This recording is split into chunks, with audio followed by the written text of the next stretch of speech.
Hey, I had to start it off with the shades because that's a whole vibe right there. Period. Like, if I was like in the club and that come on, I'm putting the shades on. Period. I don't drink, but I'm going to the bar and I'm like, yo, give me a seltzer water. And hurry up, man. And right. fire. Thank you. Welcome to the Marc being podcast. Thank We're you for on having me. episode 5. And I got a very special guest. You know, I've had guests on in the past, and thank you all for all coming in. But see, this is personal right here. You know what I'm saying? Yeah. This is a blood business right here. And I ain't talking about no gang related Right. stuff like that. You know what I'm saying? But this is blood business right here. Family. I got a very special guest. She's a songwriter. Mm-hmm. She's traveled to other states to perform. Yes. I'm pretty sure she works with a lot of artists. Yes. Man, she has a great voice. Thank you. And what I always notice about her, she always keep that hair done, bro. Tell you what. You know, a little something. Kayla B. Hey. What's poppin'? How you feel? I'm good. How are you? Man, I'm just happy that you're here, man. Hey. You made it. And it's going to be a movie. Yeah. Marc Ben Podcast, episode 5. So I always start off with my guess of how we met. Yeah. We known each other our whole lives. This is my little sister. I got a sister that's older, but that's my little sister right here, man. Kayla B. So that's how we met. You know. Yeah. So, man, just welcome to the podcast. Thank you. Yeah. I'm happy to be here. And I know you say this is like your 3rd, 4th podcast you've been on. Yeah. Nice. And thanks for the compliment. She said it looks professional, guys. So, It is. I've done radio now. I've done podcasts. I've done a couple of interviews. So when I enter a room, like I'm expecting certain things. So like, yeah, it's a very professional setup. I feel very like, okay, let me get my little business in order. Nice. And you've done like radio interviews too? What? I did a radio. Was it down here in Miami? Or? It was in Broward. I think it's High Five Radio. Nice. Yeah. They did my song Type Away right after my EP drop. So that was big, yeah. And for the music, the people that don't know music, I know you hear a lot of terms like LP, EP. What's the difference between LP and EP? So an EP is pretty much like it's more of like a project or like a pre-album project versus like an actual album. It's like a full body of work. EP is kind of like a partial body of work. Oh, gotcha. So it's a short version of an album. Pretty much, okay, yeah. So EP, remember, is the short version. LP is the long version. Yeah. Right?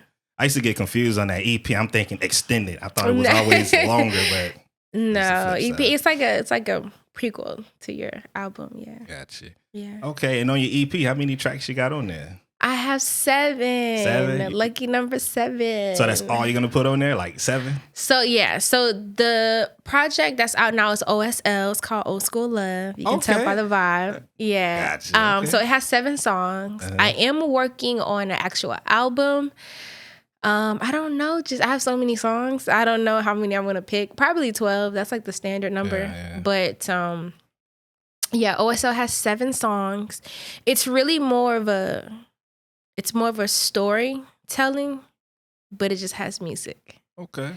Yeah. And that type of vibe, I don't know, what genre does that fall under? Neo soul, R&B, okay. jazz, blues, yeah. Because when I heard that, I'm like, I already know how I'm gonna bring the intro. I was gonna that kind of remind me of, Yes. I know that's for like poem, like poetry, right? Yeah. So I do poetry, I do spoken word, I do writing and stuff like that. But I'm very like melodic. I'm very like acoustic. I'm very like cafe. Okay. You know, so I really want my music to embody that. So when you hear the bass come in, when you hear the tambourine or you hear the flute or you hear the trombone, it kind of brings you back to like your southern roots and like it makes you want to, you know? Gotcha. Yeah. So for the people that's up north, I don't think y'all can relate. But for our down south folks, we on something serious down here. Yeah. But man, my little sister done grown all up, man. man, I was just, when I was doing my little thingy, thinking about what to say, I'm like, man, I remember picking up Kayla B from school. Air Base, man. I'm like, yo, what, that had the red truck? I had the red truck, right? Yep, that little Tacoma, Oh, man, we used to go ham in the little red truck. We had so much fun on like random adventures. Like, you remember the movies we used to put on? The commercials we did. Oh, man. Listen, if Instagram was relevant or YouTube was relevant when we were kids, there's no reason we would not be famous. Like, we legit was the blueprint for everything you see right now. We just wasn't famous for it. A lot of people ain't gonna even believe that, but I promise to God, like, my mom had a camcorder. Yep. And we would just do little skits, just whatever came to mind, everything. And we did commercials, we did infomercials, we did music videos. Everything. We did everything, man. It was crazy. It was crazy. It was crazy. And I love to play it back for my mom, and she just shake her head. But she would laugh, though. She loved it. Yeah. It was funny, man. We was talking about that the other day when you played at Maddie. Oh, my God. Hilarious. So I used to do these little characters. I'd dress up like our Aunt Maddie or our Uncle Jimmy. Yeah. Man, with the T's. Rest in peace, by the way. Yeah, man. Oh, man. And speaking of the childhood memories, what about Thanksgiving cooking? Let me tell you, remember that picture? Everybody had to partner up with somebody, and me and you partnered up and did the mac and cheese. Best mac and cheese, period, though. Period. Yeah. Don't come. That's crazy, because every Thanksgiving, I wanted to do the mac and cheese. I always wanted to do the mac and cheese. So I always love mac and cheese. Yeah, that was fun times. Yeah. But speaking of Thanksgiving, man, you be putting it down in the kitchen. I am known for my sweet potato pie, whatever. I do a little razzle dazzle. Hey, don't believe that razzle dazzle. She gets down. She gets down. Thank you. Okay. and give a shout out. Who taught you, your skills in that kitchen? Well, I gotta say daddy, because I want him to get mad. So, hey, daddy. My mom, of course. My aunt, Xenia. Xenia actually showed me the pie recipe. So, oh, really? Yeah. Okay. Yeah. Nice. Mm-hmm. All right, man. So, speaking, we're going to stick to the childhood story. Man, I had a Michael Myers mask. Oh, my God. Okay. Hey. Scared the living... Hey, I'm going to tell you, like, I remember I was staying with my dad. We was in Richmond Heights, and you came to visit. I don't know if it was around Halloween or whatever, but I crept around the side of the house with the mask on, and I swept. Hey, people, I'm not lying to you. She ran to her car, crunked the car up, almost hit another car that was coming. I was out of there. I was not trying to figure out who, what, where, and why, baby. I was like, I need to go. It was so funny. It was hilarious. But we did that as kids, though. Yeah, as kids. She got our other sister. She was washing dishes. And my dad had this little monster demon looking mask. And she had to be about, I don't know, 3 or 4. She was very small with this mask, like her head was big, right? And she just wobbled in the kitchen. In my body. And she tapped Kian, our sister, on the back. And she turned, she was like,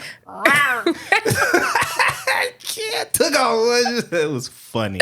Hilarious. Oh my God. We was talking about that the other day, and Daddy still like rose at that story. He was dying laughing. He's like, she was so little and you was so scared. I was so scared. I'm like, oh my gosh, man. Oh man, that was so funny. That was crazy. Oh man. But back to the singing. So what inspired you to become like a singer? Like, who inspired you?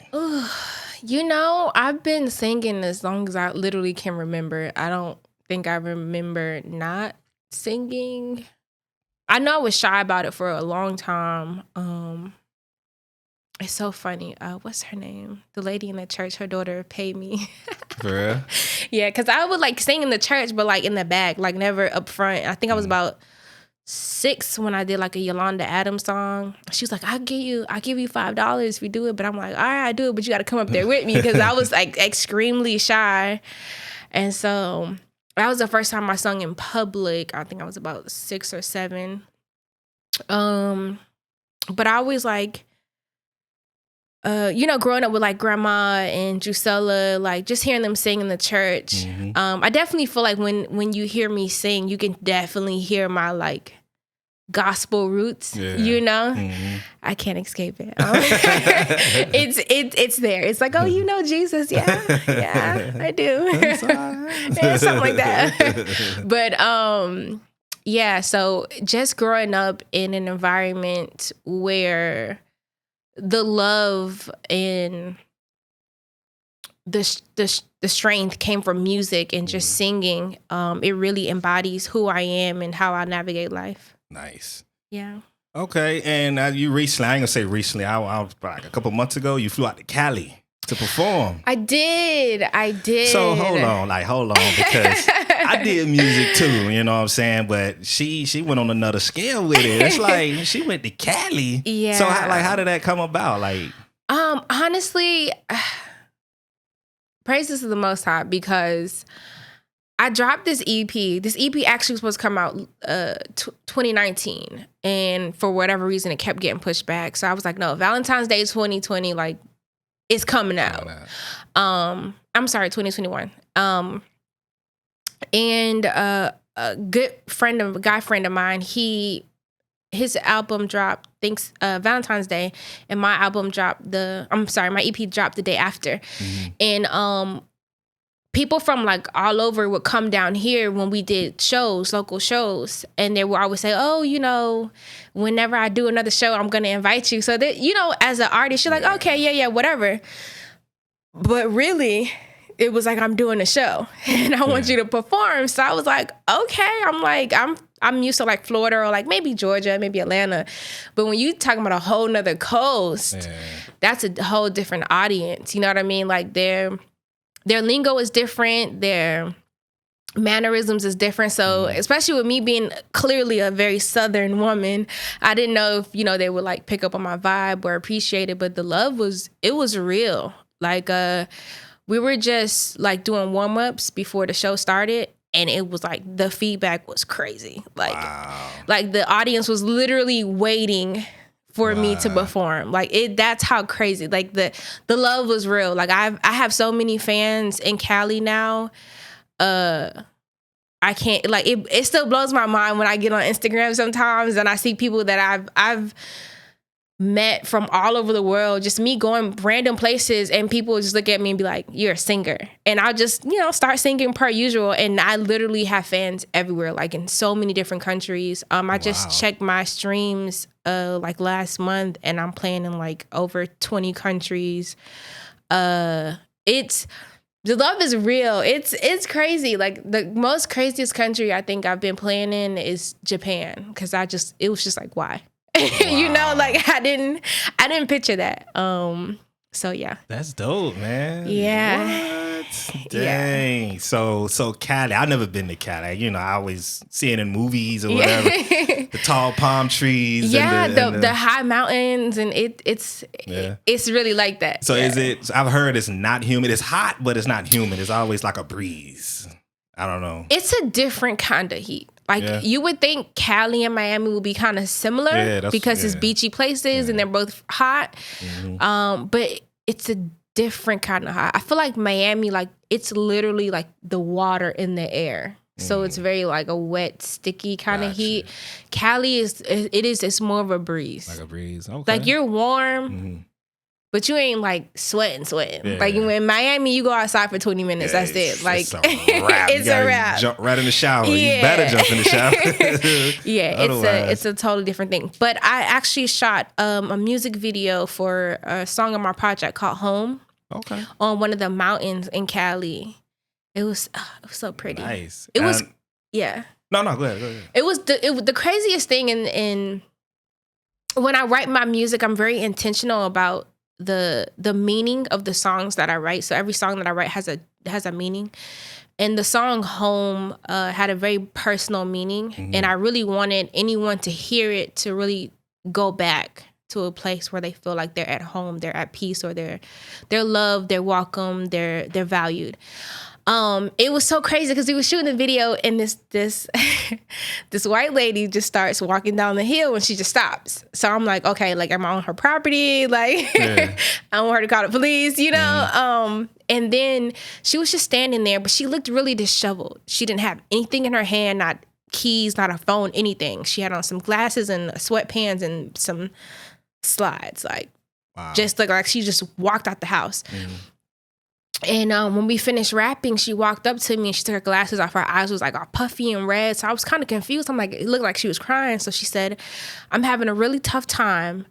And I was walking down the hill and I asked God to show me something beautiful. And I heard your voice. Wow. And literally like chills just filled my body. And I wanted to cry and just like rejoice, because it's just like, this is why I sing. This is why I write. This is why I make music, for moments as such. Yeah. Didn't get her name. Like, she just walked away, never saw Lady again. But for me, that was like confirmation. I knew what I was doing was what I needed to be doing. Yeah. But that for me, that was a highlight. I know everybody talks about me performing in Cali. Like, the performance was amazing, but the impact that I had on that woman in just that short amount of time, for me, was the highlight. That was a highlight for me, yeah. Dope. And that's what we miss in the music nowadays, man. There's no meaning no more. It's all, I hear the singers, and I'm like, ain't nothing. It's not, like, people don't set the intent behind it. Yeah. Okay, that's cool. And how's the vibe in Cali? How's the people? Because I know the people in Miami is stuck up. It's just nobody talking to you. But what's the vibe in Cali? I'm looking on the outside in. It seems like a laid back. Everybody just vibing. It's what it seems like. You know, Miami and Cali have a lot of similarities. Cali comes off as a very hippie town. Oh, yeah, hippie. That's hippie. Yeah, very hippie. Like, whatever, bro. Let's just go with the vibes. Whatever, have a good time. But they are very shallow people. I feel like in any major city, you have the people who think they're upper echelon and they're too good for the, local artists or up and coming artists. Peasants. Right. The peasantry. And then there are people who genuinely care and actually look to work with new artists. So overall, I love Cali. The vibe is so dope. I've met some really amazing artists there. I'm definitely gonna go back. I got offered to go back like 2 months ago, but I couldn't, due to like financial reasons. It's expensive. That's Cali. Listen, trying to get an Airbnb for a weekend. With no contract, it is expensive. I just had a couple colleagues a couple months ago. They went to Cali, but they all had to go to Cali, chip in for the Airbnb. Yes, doing it by yourself? No, It's literally a weekend in Cali is a month's rent, and that's for a basic. Like, you have one bathroom to share with however many people you came with. Wow. Type, it's expensive. Dang. The gas is, I think gas when we went was like $5 and something a gallon. I'm pretty sure it's probably up to $7 now. Like, it's, I wonder how much that minimum wage is. I should Google that. I think it's like 16 or like something. 16, Cali is expensive. Yeah, so a lot of people are working from home or getting tech jobs hired in Cali, but they're living in other places like Texas or Arizona or New Mexico or something like that. Here. Yeah. We call I don't know what they call Cali, but a lot of people from New York do that. We call them snowbirds. Yep. They come down here, so they have their businesses in New York. Yep. They're making the big bucks in New York, but they're living in Florida because the taxes, the state taxes is no state tax in Florida. Yeah, because I've been trying to relocate for a while, but I'm like, listen, Florida is the only place that's not killing you with the taxes. Facts. So I'm like, maybe let me just go to Orlando because Miami's too expensive. I just had DJ Pablo, shout out DJ Pablo. He was talking about this on my last episode that even in like Orlando now and even others, it's going up. Even Jacksonville. It's Jacksonville. Jayville. People, come on, man. Like, you know how hood it is. So I'm like, listen, it's crazy. Even Atlanta rent is almost neck and neck with Miami now. Dang, really? Yeah, I'm like, y'all ain't even got no beaches. And they got state tax. Who moving up there? Yeah. That's crazy. So, I guess I just have to keep looking somewhere else to move.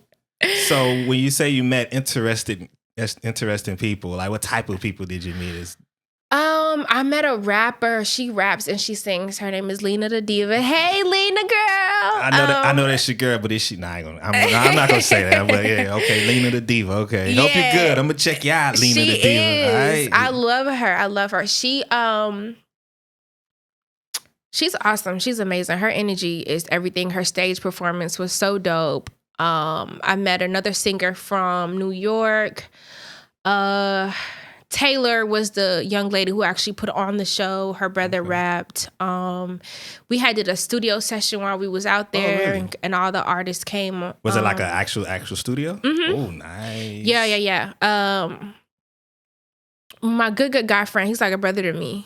He's actually the one that kind of paid for the upfront for the studio time when we kind of pitched in to help. But yeah, it was a nice studio. It was a big studio. Yeah. Like it had like the bathroom, it had like the seating area. Like when you look at like Dr. J when they were coming up and they had like all the people in the room. Yeah, like it was like that. And then like the actual like this space was the booth. Dang. Yeah, that's how. Yeah, it was nice. It was real nice. It was nice. It felt good to be in that type of environment as an artist. I feel like it allowed me to flex my flexibility because I have sung and worked with so many different genres of music. So being in a different environment allowed me to kind of like sing or write like a little different. Okay. So if you had to choose a small homemade studio or a professional studio, what do you think you perform best in if you had to choose? Like what's best for you? It depends on my mood, because sometimes I'm diva. I'm Mariah herself. And then other times I'm just very humbled. If I am in more of my writing phase, I would say an at-home studio. But if I'm more of a writing for someone else, I would say a professional studio. Gotcha. Yeah. I'll say the same thing. Doing music, I've been in a professional studio. And I've always had my own home studio. And I like to write. I'll probably turn the beat on, turn it off, like to think, walk around, do my thing. In a professional setting, the beat just steady thumping. Well, at least in my case, the beat steady thumping and everybody and it's talking like, and moving. I can't focus. Yeah. So I was like, I'm going to throw this quick 16 together and get out of here. Right. So I write for myself, but I also write. Actually, how I got started back into music was I wasn't writing for myself at all. I was doing hooks and writing for other people's songs. Okay, so a ghostwriter, huh? Yeah, in the rap world we call that ghostwriter. You know, they need that help. So you're welcome. Yeah, so that's how I started back. Shout out to Daily HTG. That's my really good guy friend who got me back into music. We actually started working together at my current job, and he looked at me and was like, "You sing, don't it?" And I was just like, I had stopped singing at that point. I was like in college and stuff, so I was like, I got bills, you know what I mean? So I was like, I used to sing or whatever. So he was like, I'm hosting an open mic, come and perform. So I was like, I'm not gonna perform, but I will come, because that's my type of thing. Yeah. So I get there, the first act, I'm like, oh, this is dope. All the artists are dope. He was like, you like it? And I was like, yeah. So he was like, the second act, everybody was like sitting down again. And he goes on the stage and he's like, next we have this dope singer. She's amazing. She's this, she's that. And I'm like, ooh, I can't wait. I wonder who this is, right? And he goes, Kayla B. And I'm just like, there's another girl named Kayla. So you wasn't expecting to not perform? At all. Not at all. Because I told him, yes. And I told him ahead of time I was not going to go up there. And then everybody's that's like, messed up, man. Everybody's looking, and then the spotlight goes boom. And I'm just like, oh, he's talking about me. So I get up, I go on stage. I'm like, I'm so sorry. I apologize. I'm not prepared. I didn't expect to do this. So the DJ was like, just pick a song. We can find an instrument on YouTube. So I was like, I'm just going to do an acapella. So that was like, oh, she bougie. She can do acapella. And so I ended up doing Mary J. Blige, I'm Going Down. And the feedback was crazy. Like, it literally was dudes was like throwing stuff on the stage.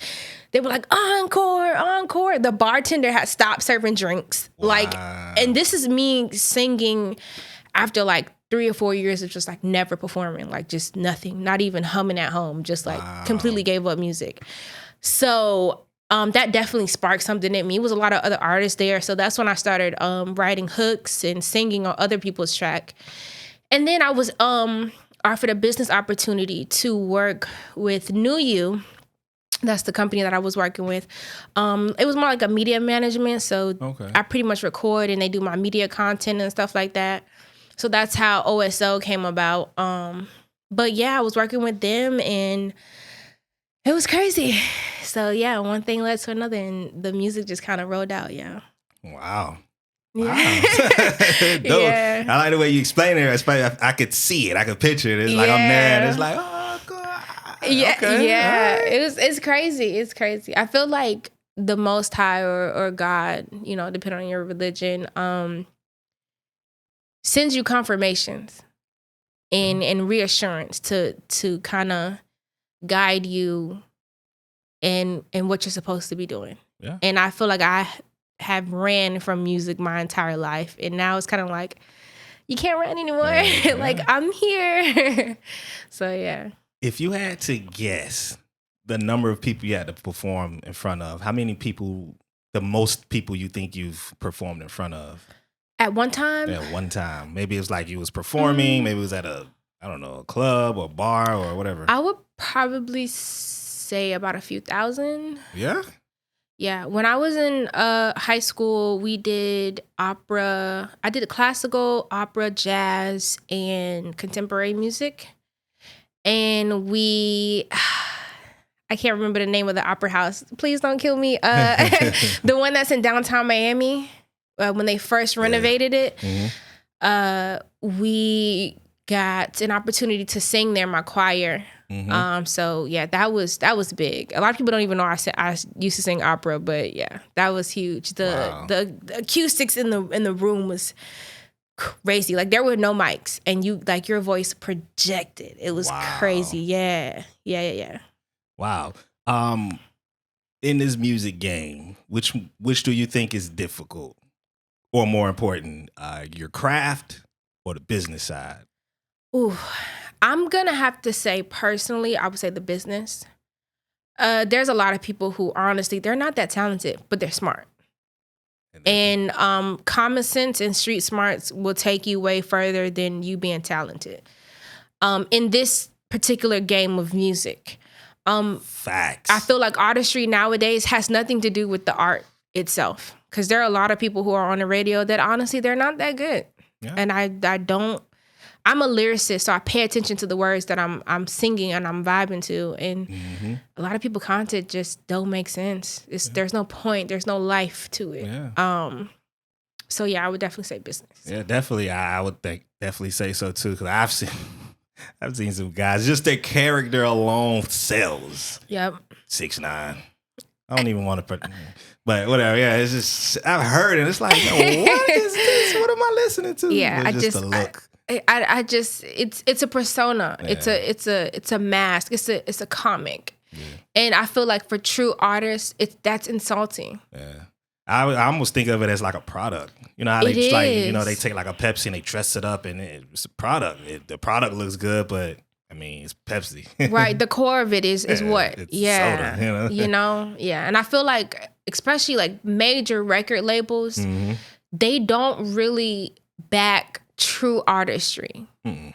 Especially artists that has something to say, meaning and value and really like care about what they're putting out. Those artists very rarely get backed. Yeah, facts. So are you still gonna set up your own little? I am. I'm working on that right now. If y'all want to donate to my cash out, hey, real talk, man. I think that's the best move any artist could do because I've always had a studio. I mean, I've recently got mine back, but I've always had a studio, and whenever I just wanted to put out music, I have to go through nobody. I don't have to call nobody. I've been down that road of I didn't have it, going through my struggles, didn't have it. I'm like, man, I want to do this music. And I'm calling, I'm reaching out. Cats ain't getting back. And cats I've done music with. You know, hey, yo, bro, what's up, man? Let me tell you, when I first seriously made up my mind to pursue music as a solo artist, I had sung for people and wrote for people and supported other people's music. And when it came down for me to really do it and I asked for help, it was like, oh, yeah. One person told me to Google it. Wow. Yeah. So I'm like, you always in the studio, but I got to go Google it. So I cut ties with a lot of artists that I used to work with or sing with in the past because it's like, it's cool for me to support you, but you're not trying to support me. Yeah. I didn't really appreciate that. But it's always best to have your own studio. So, because a lot of times, especially I can be driving and like amazing song will pop in my head and I'll record it. And as soon as I get home, I want to, record it so I don't lose the melody or the little sounds, that you hear. Mm-hmm. And you have to wait for a studio to be available. You got to hope that the person who's engineering understands your sound. Otherwise, that's a whole problem in and of itself. Then you got to hope your producer can understand the vibes and the authenticity that you're trying to convey in your music. Yeah. And if they don't, that's a problem in and of itself. So if you can do all that on your own, baby, do it. Because it makes it a lot easier. So I'm definitely working on it, but it is not something that's very expensive that I'm coming to realize. Yeah. So I'm like, even if I can get like just a little mic so I can do covers and so I can kind of get some type of money or fan base or something coming in, and then I can start making my own music. But yeah. It's expensive. It's very expensive. With my setup here, when I started doing my thing, I had to do a lot of research. And I'm like, of course, I need my John to sound crystal clear. That's what people know me by. Like, man, Marc, I did studio job, So I had to buy the audio interface. That was about $600 by itself. Yeah. Then the cords, like the XLR cords, and then the mic was like $350. The program, Pro Tools, I got the license. So I don't ever have to renew. Oh, okay. That was like, how much was that? $600, $500? I spent about $1,900 on everything, like everything. Yeah. So yeah, it's super expensive, but it's worth it. It's worth it. It's worth it. Honestly. So you just well, I was gonna ask that, but you already answered that. That's cool. All right. Yeah. So if you do decide to go down this route in this music, if you want to blow up, boom, how would you do it? Like, would you go through like a hiring, like an agency, or? Honestly, probably not. No. I would rather work on a really good, solid project and try to get my project picked up. And now that I'm more knowledgeable about certain deals and what deals are good and what deals are bad and things like that, I would probably work on it like that. Like people like Kendrick Lamar and stuff like that, who are more conscious people, they were able to have leverage in negotiating because they came with the finished product. Yeah. So all the label had to do was back their finished project that they did on their own.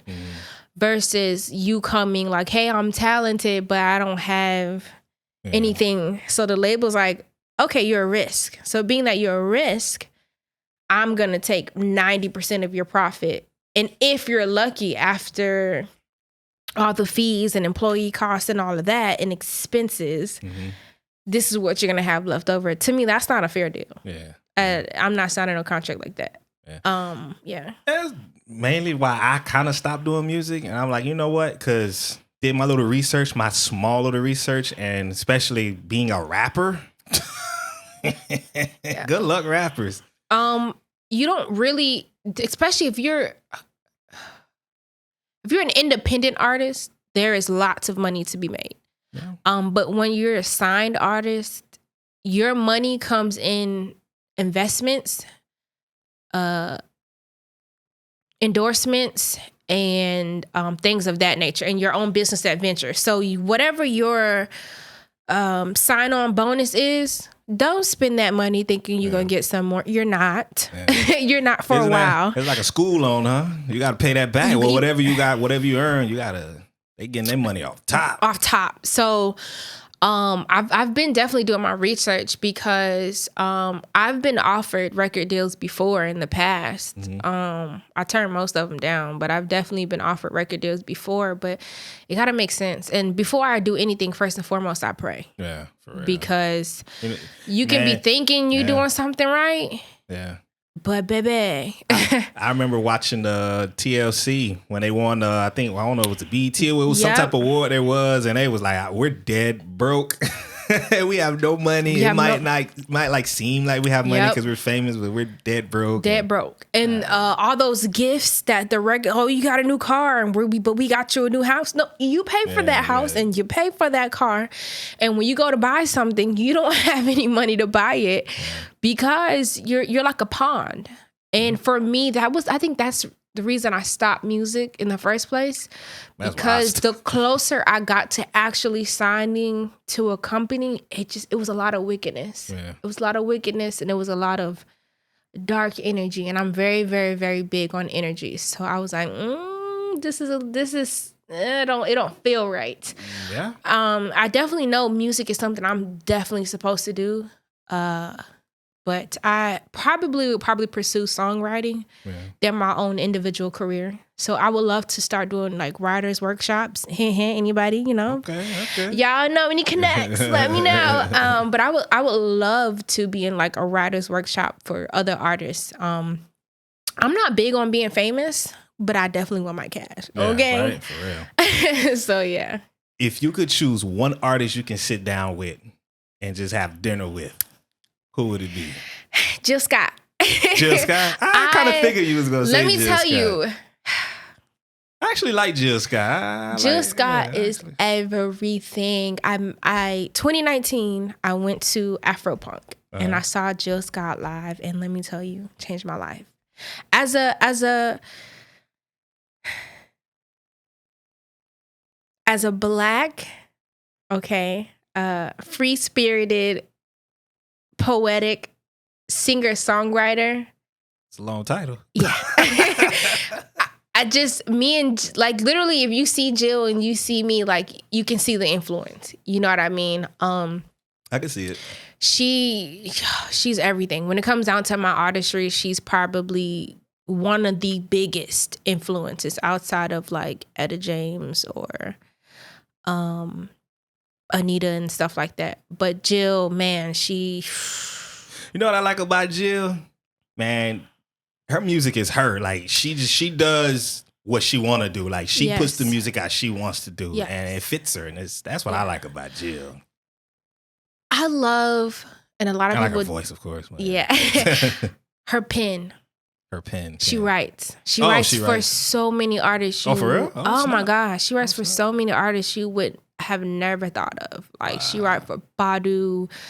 Erykah Badu? Yeah, man. Yeah. Not the Badu that did my dog Andre. No, I'm just yeah, I love her. I actually, after the concert, I was in tears in the rain. You know me, I'm not standing in the rain for nobody, okay?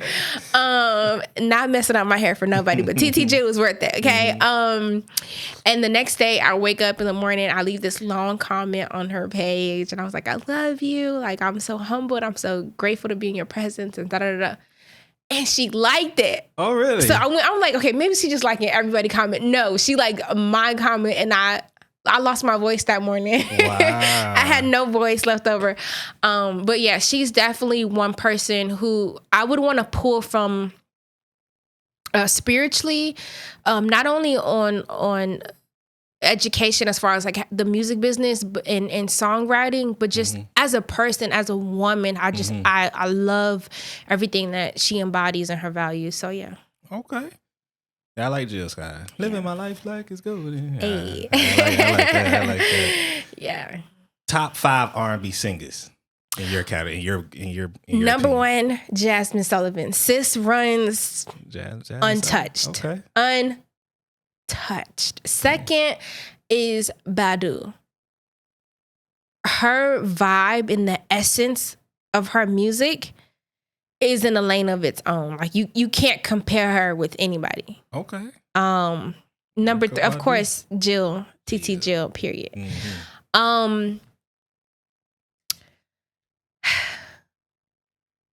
Anita. Okay. Anita Baker. Okay. Because those lows, before there was Tony, there was Anita. Yeah, Okay.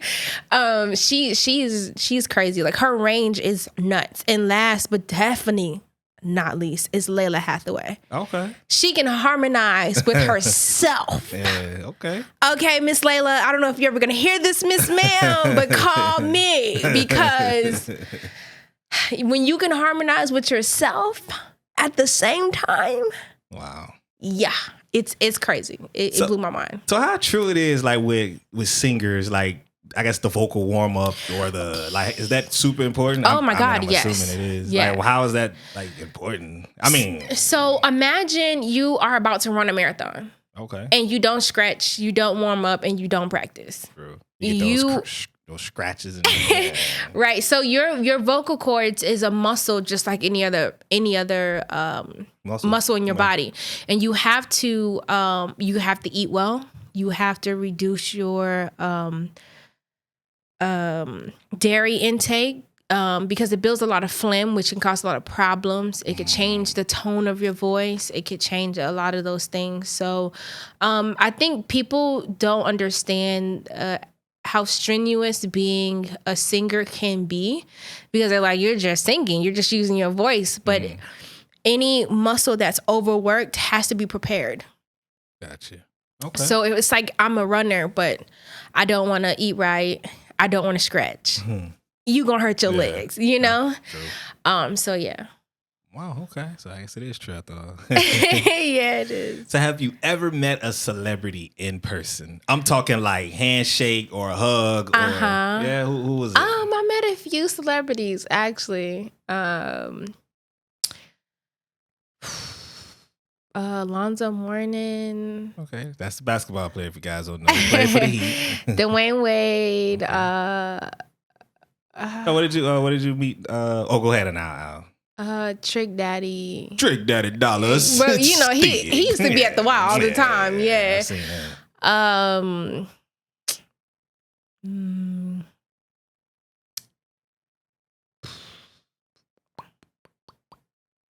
So, well, we'll get to it. I mean, I haven't met any celebrities as far as like what I deem as celebrities that like are super impactful to me. No, I haven't met any of those. But you say, so Wade, where did you see Wade? Like, you remember when Alonzo Mourning used to do like Zoe Summer Groove and stuff like that? Yeah. Oh, he was out there? Yeah. He was like saying hi to all the little kids. I was like, yeah, I love you. Nice. Let me tell you, I'm a huge basketball fan. I literally have every championship, all the Heat highlights. Like in my room, it was literally like half of my wall was all Miami Heat and the other half was all music. Like that's it. Wow. Yeah. So gang, shout out to the Heat. Gang. Yeah. I met one celebrity up close. Who?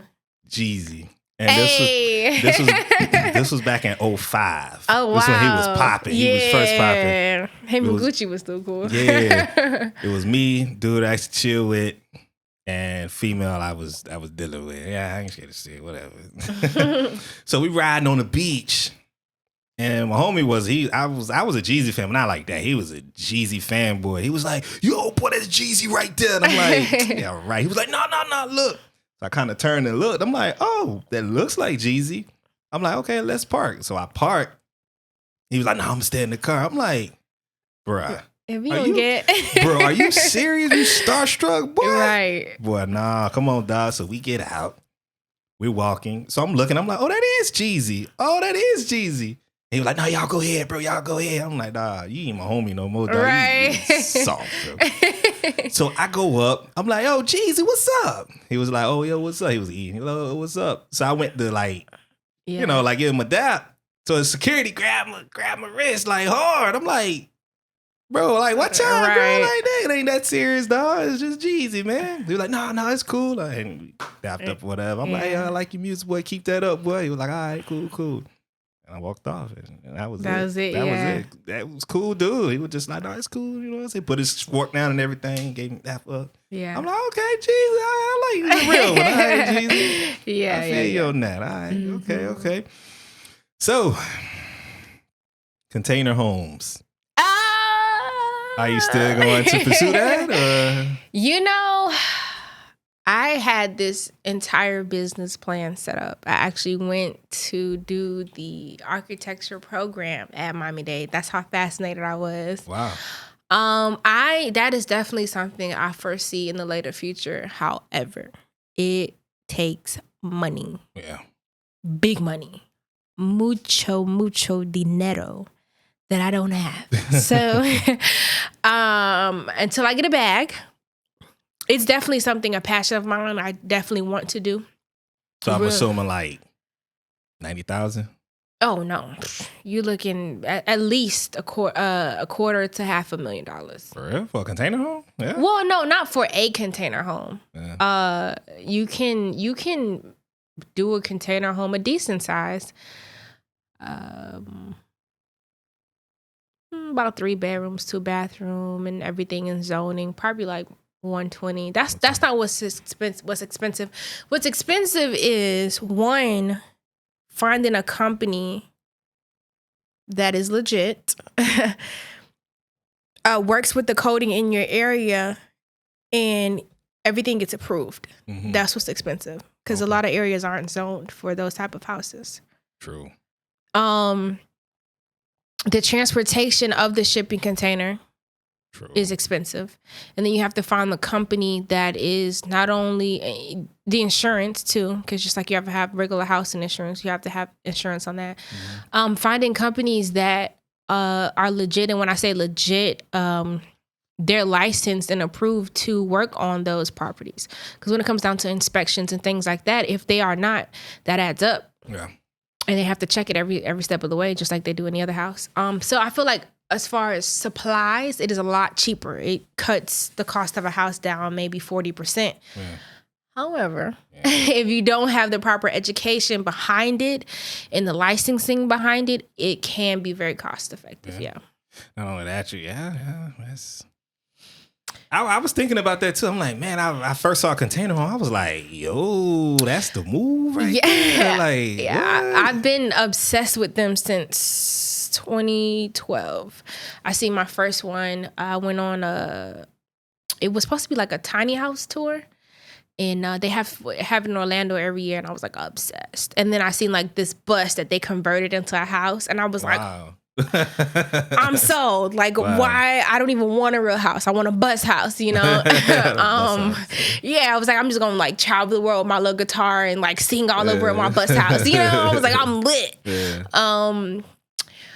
So I the things that I want to do with that are crazy. Like the vision I have for it, definitely very, very, very much passionate about it. But yeah, I need a bag first. So if you had the bag, you can either do container homes or houses or units or whatever. Which one would you pick?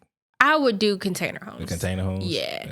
Well, what I have envisioned is I want to end homelessness, even if it is just for one city. Yeah. I don't, in this day and age, it's too much money for people to be homeless, period.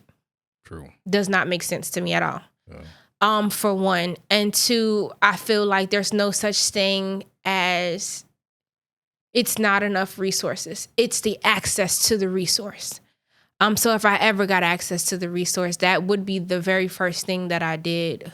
Is I want to build a community of tiny houses. They don't have to be huge houses, you know, but everybody deserves a place where they feel safe, that is theirs, and that if they want to pass down from generation to generation, they can. These houses would be no more than $50K, absolute top.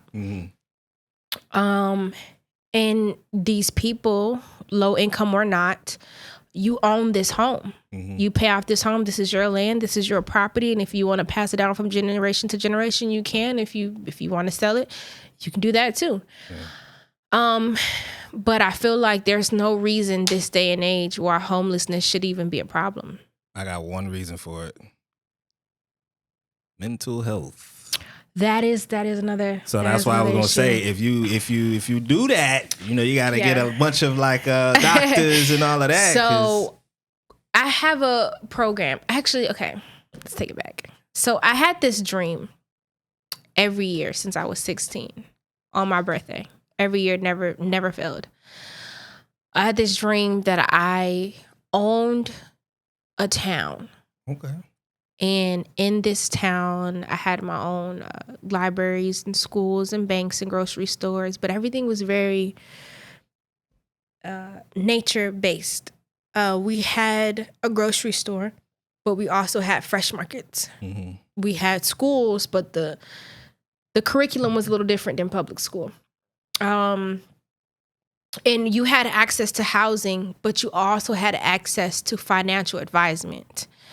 So if you did if you wanted to buy a house, you had to take the courses for financial advising to teach you how to budget and manage your money and such. It also offered counseling. Okay.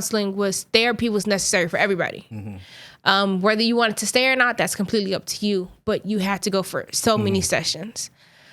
And it was free of charge. I feel like as a whole, especially our people have been through so much through generations. And therapy has not been something we talked about. But it has been something that has been very instrumental to my progression. Mm-hmm. So that's something I definitely would want to be involved into my community. So it's more of a 5-step program. It's not just a place to stay. Mm-hmm. It's education, it's support, it's love, and it's a community for whoever wants to live that type of life. True. Yeah. Okay. I guess you answered that question already. What's your other financial goals outside of music? So, I be looking at a lot of rich people. I be looking at like their sources of income. Yeah. I watch podcasts and I follow certain people, and I notice about these rich, successful people is they have their main source of income. Yes. Then they have their other little streams of income. Yeah. I always figure whatever you're blessed with, whatever your talent is, what you enjoy doing, let that be your main source because you're going to have fun doing that. Mm-hmm. And I look at kind of like Steve Harvey in a sense. It's like he started out, comedian, funny guy. Like he's just like to make people laugh. He's a funny character, right? Mm-hmm. So that's how he makes his main money. He have the Steve Harvey show. I don't know if that's still popping off. Yeah. Mm-hmm. I don't know if he's still doing the Family Feud. And yeah. I don't think he does radio anymore. I think he stopped that recently. But all of that revolves around comedy. He just there. He gonna make you laugh and all of that. And I'm pretty sure he has his little side hustles. Yeah, he has his book and all of that. He probably owns some properties. And I'm pretty sure investments and things and all of that. But his main source is just what he likes to do, and just to make people laugh. Yeah, I figure, man, as us, man, we need to figure out what we should do, what your purpose is. Let that be your main, and then whatever you want to do, your container homes and other ventures. That'll be your side, like your little, because you can afford it. It's like you already make the bag. That's nothing. You just gotta educate yourself and just make that happen. From my research, and if anyone knows me, I'm so bougie. Nothing low key about it. But I definitely have always felt like I should have lived the upper echelon life. I just feel like that. Yeah. But after doing my research, what I've learned is people who live that lifestyle do not rely on a paycheck. You have to implement outside sources, and you have to make your money work for you. You don't work for the money. Yeah. So yes, you work this 9 to 5. Say you save up for 6 months and you come out with $5,000. Instead of taking that $5,000 and buying more liabilities, buy assets. So instead of going buying a house or buying a car, which is going to put you in debt, lease that car. That car that's leased, now rent that car out. Okay. So now you subtract the profit that you're making from renting out that leased car and say your profit per month is $500. That's half of your rent, or at least a quarter of your rent. You do that a couple of times, that covers your rent. Yeah. So then your paycheck, now you can take that extra money and say you want to go and do stocks, invest a portion of your paycheck into stocks automatically. Now you take that profit and you put that into something else. And so now within 5 years, if you want to go and build a real estate portfolio within 5 years, you have 7 sources of income. So who cares if you don't have a job? You have 7 sources of income. And I feel like that is the financial literacy that our community lacks. Because I feel like we were programmed in the middle class to work the 30 years and find a good job and then you retire. But nowadays at this age, that's not really an option for us. Retirement keeps getting pushed back.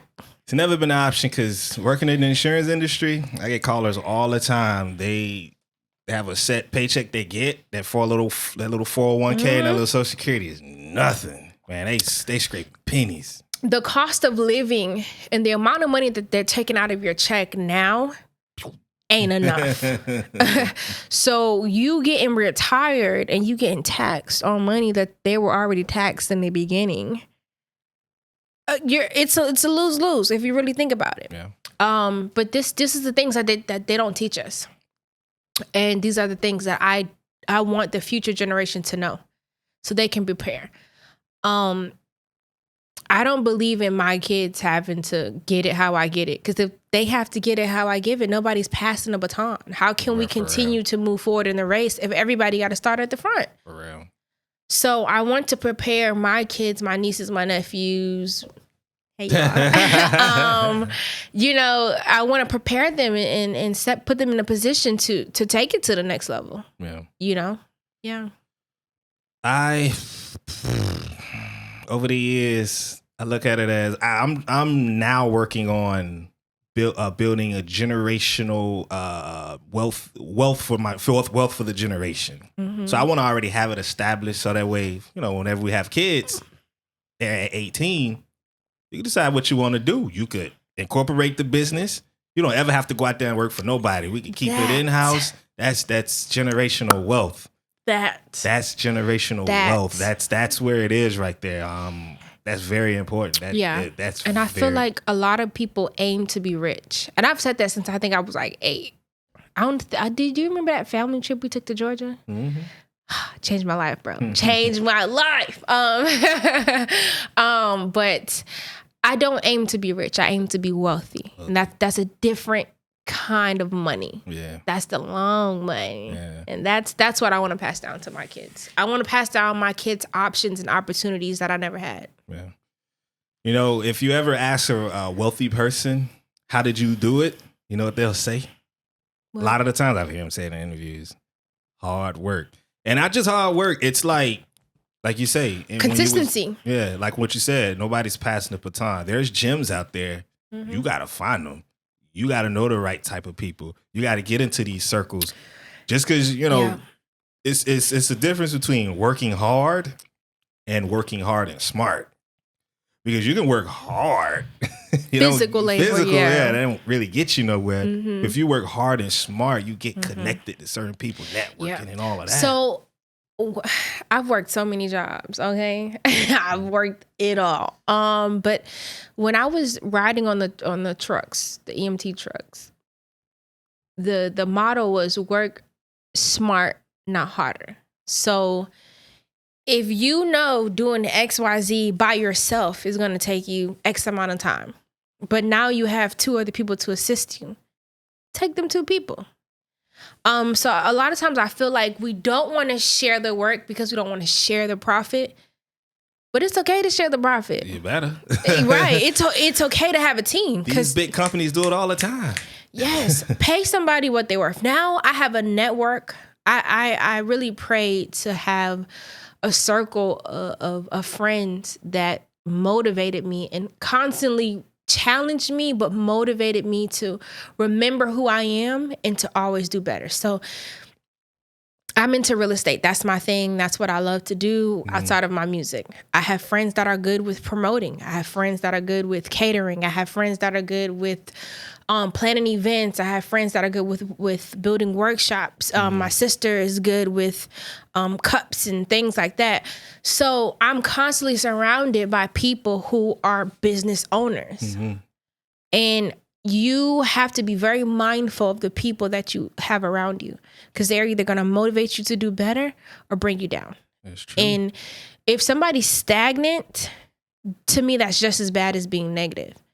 Because you holding me where I am is not getting me any closer. Yeah. It's just as bad as you pulling me down, you know? Yeah. So your circle is a direct reflection of you and where you want to be. Facts. If money wasn't an issue and you are shopping for a whip, what you getting? I'm not into cars, honestly. I'm really not that into cars. Well, if you made the money, all right. Well, you know what? If you made the money and money ain't an issue, where you living at? Countryside, the city, suburbs, the beach.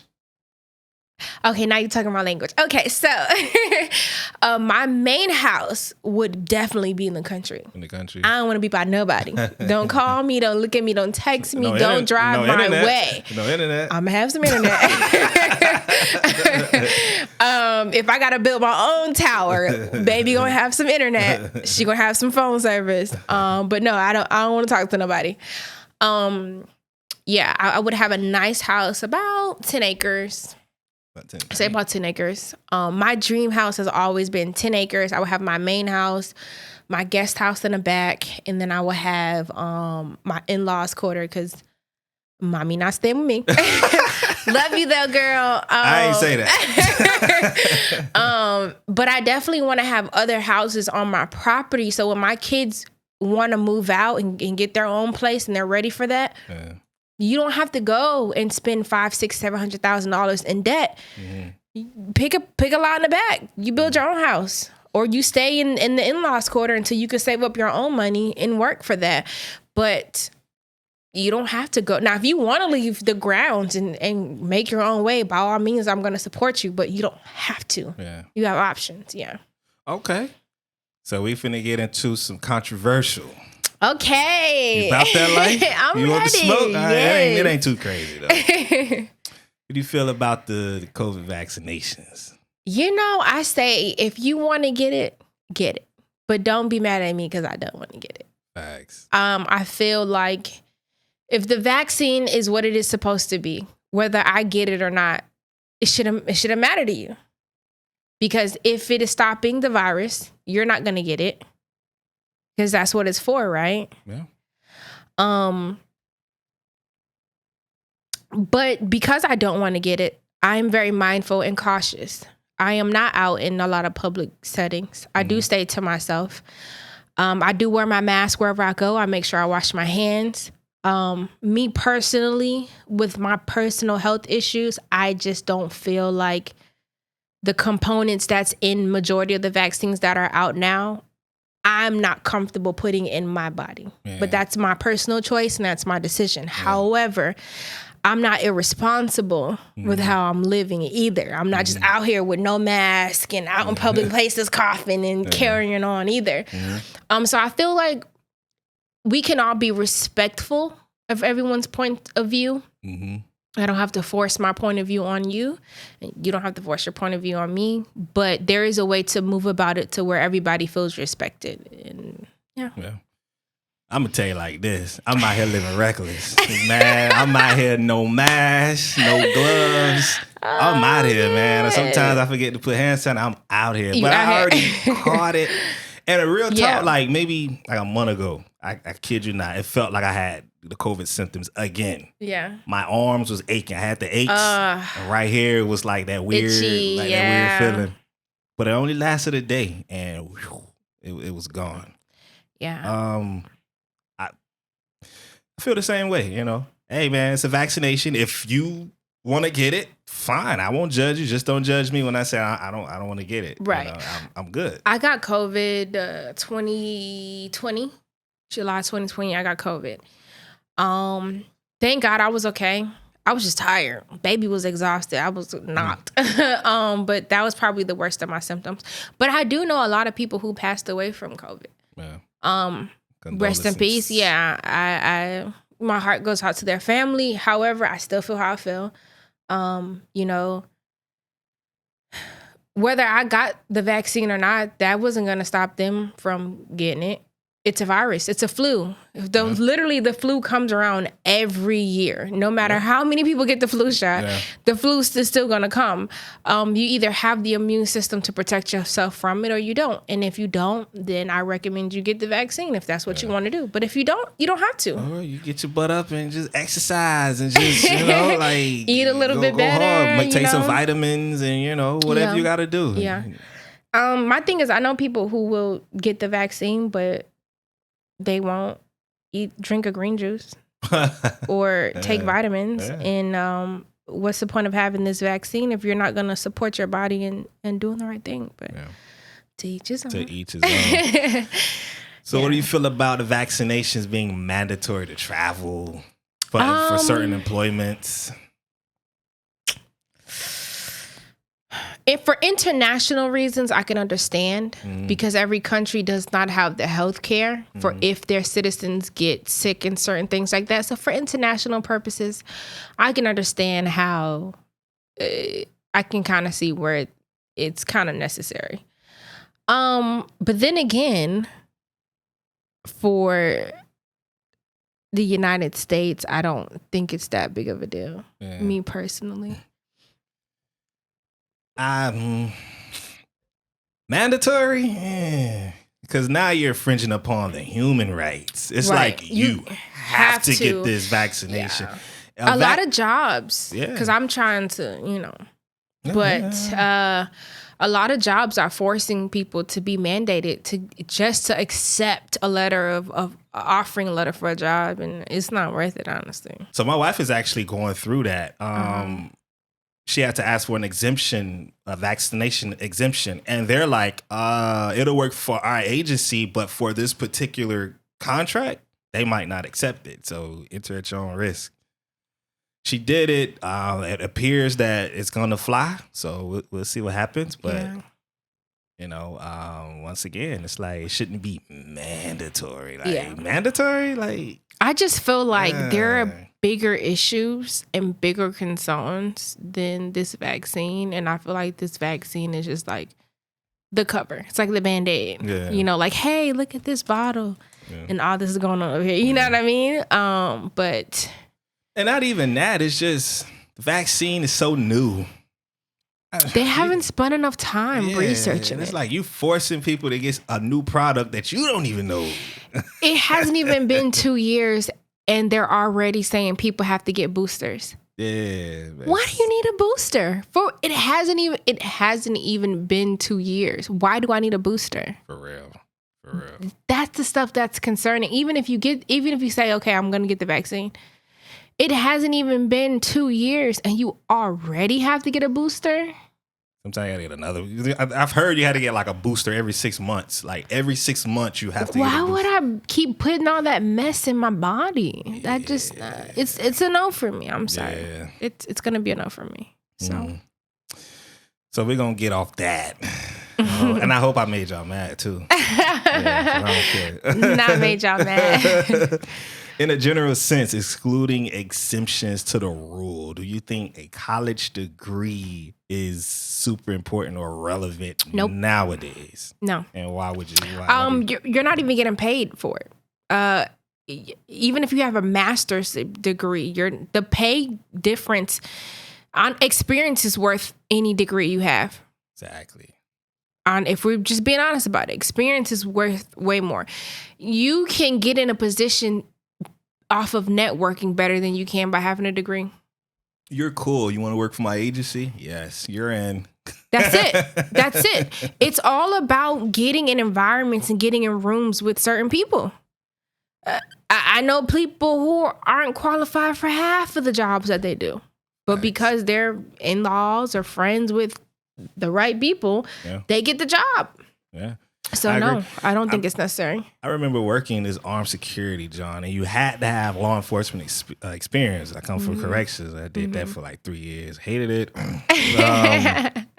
Whatever. So it was either you had to have a 2-year degree, like an associate's, or 2 years experience. Oh, I'm sorry, 3 years experience in law enforcement. So I got on through experience, and I worked with this one dude. I'm not gonna say his name. He's like, yeah, I got my associate's degree. He was like, yeah, but I'm in debt though. I'm like, what like 15,000, 10,000, 90,000. That makes no sense. I'm like, hold on. So you here with me? We getting paid the exact same. You're in debt. I'm not. Good luck on that debt, dog. Right. I've literally just about done just about every major. Thank God I paid my way through, so I don't owe anything as far as student loan debt.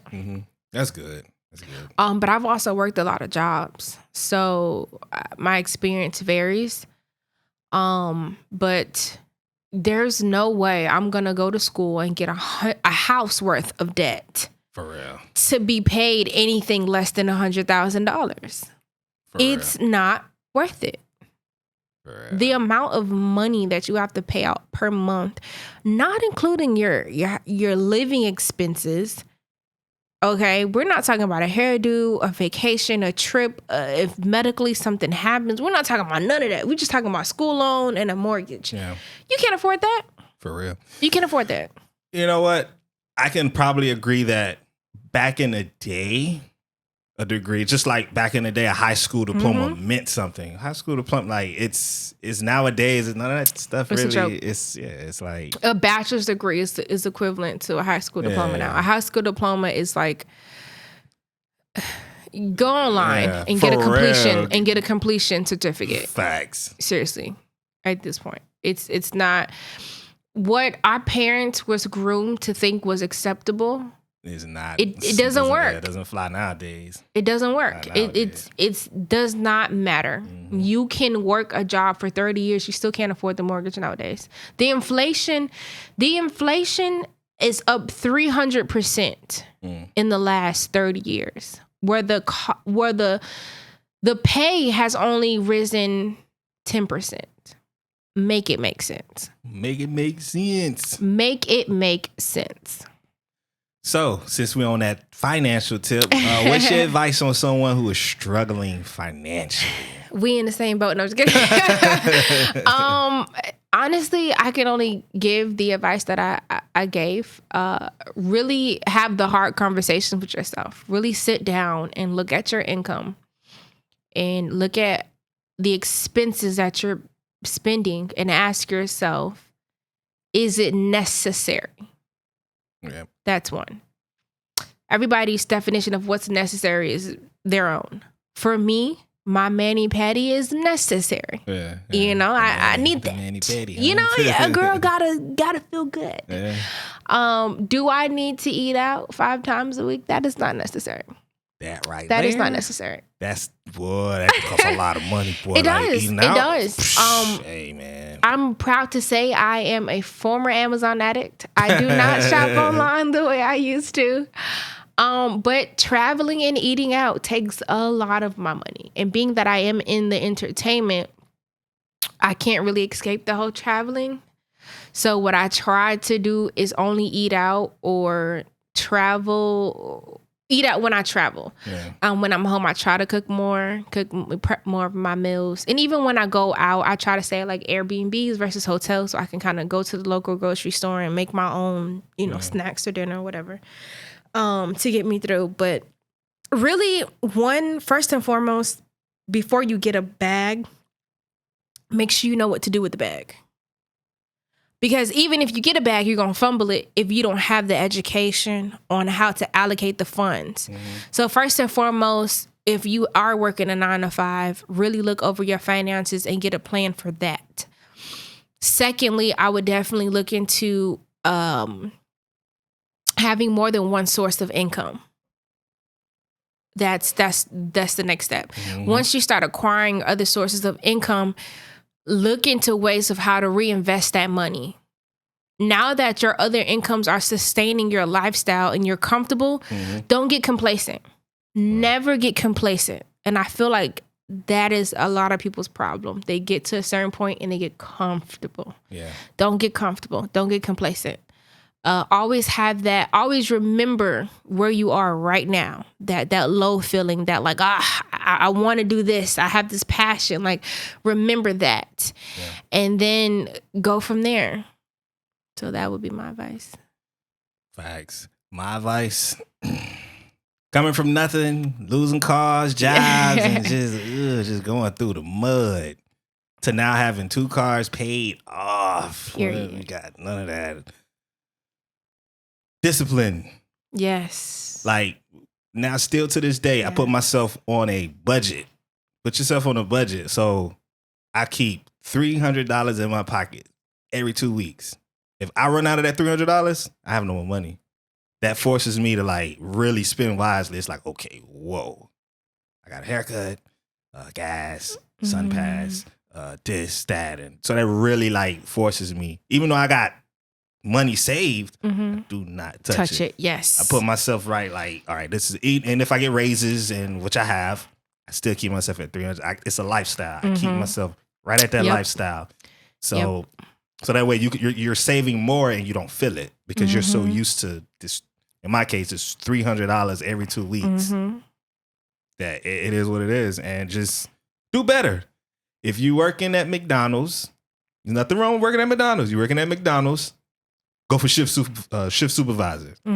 Make shift supervisor, go to being supervisor or over the shift. I don't know, whatever. You just keep going in until you up, progression. And always keep your eyes on like different employment opportunities too, because make your situation the best. Yeah. You know, like just make more. If you're a janitor, just be the supervisor. Like just keep growing and keep saving, so that way when you have enough to get your first unit, you drop your 20% down for the down. You can take that unit, you can live in it until you get a tenant, and then the money you already have saved, you go get your apartment somewhere, and you just gotta, whatever you have, you gotta work with it. Yeah. We don't have rich millionaires or whatever parents. Right. You gotta start from we don't have a small investment of $1 million. We don't have those type of parents. Yeah. Well, we're down to the very last part. Hey. And this is a new game that I just came up. Like, I got my little sis on. I want to try something different. Okay. So the game I usually do is pick one first start, but we're going to do something a little interesting, a little bit more fun. You know? Hopefully I can implement this in the rest of my episodes. This one is called Fill in the Blanks Wisely. Right? So, and when I say fill in the blanks wisely, I'm going to say the phrase, and then whatever you say, I'm going to repeat it back, and it might not make sense because you probably said it wrong. So it's like, what? You know? Okay. So it's 10 of these bad boys. Okay. You ready? Mm-hmm. All right. And it's going to start off easy, and it's going to gradually get harder. Okay. Now, it's the trick. You got a second to answer. Other than that, we're going to go to the next one. Okay. Right? There, here we go. So 1 + 1 = 2. Life is like a box of chocolate. You never know what you're going to get. All right, boom, right? The grass isn't. Wait, what is it? The grass isn't greener on the other side. Okay. If I knew what I know now, if I was. 1 second. So we're going to leave that one blank. Okay. I'll tell you the answer afterwards. Okay. I don't know about you, but I'm Gucci. Right. True. If I had one wish. It makes sense, but if I had one wish, financial goals would become easier. That's wrong, but I get into it. My shoe. 1 second. Is impeccable. Oh, shoe game. Yeah. If it ain't broke, don't fix it. There you go. I'd rather play it by ear. To be sure. Every bad decision has a repercussion. I'll give it to you. Consequence, repercussion, same thing. So if I knew what I know now, if I was younger, I would be better off. Yeah. If I had $1 million, financial goals would become easier. A bag. My shoe game, I had a bag. My shoe game is impeccable. If it ain't broke, okay, yeah. So yeah, you got like 7 out of 10. Okay, I passed, y'all. I passed. Cool. So yeah, I think I like that. I'm gonna make it interesting. I like that. Right, yeah. Cool. Well, you did it. You made it. We did it. We did it. Okay, that was either. Y'all make sure y'all check her music out. What's your Instagram? Kayla B 24/7 KAYLA B247. Yes. That's my little sis. If y'all don't check out that music, hey man, we're gonna have issues. Thank you. A lot of old folks say it's gonna be some furniture moving. Right. Right. Well, once again, thanks again. Thank you for having me. No problem. Hey. It is. Ta-da.